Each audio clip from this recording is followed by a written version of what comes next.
Hello everyone, welcome back to my channel. In today's video, I'll show you how to fix Microsoft Paint not working in Windows in 2026. First, close Microsoft Paint completely.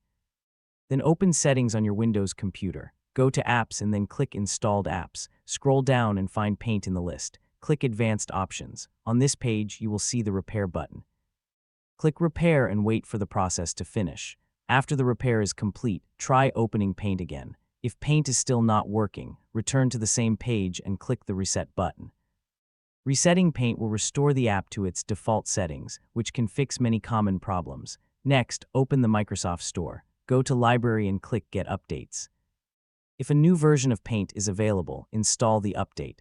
After updating Paint, restart your computer. Once your computer turns back on, open Paint again and check if it is working properly.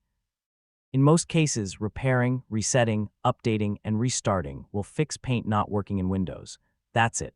This is the easiest way to fix Microsoft Paint not working in Windows in 2026. Thanks for watching, and don't forget to like, share, and subscribe for more easy Windows tutorials.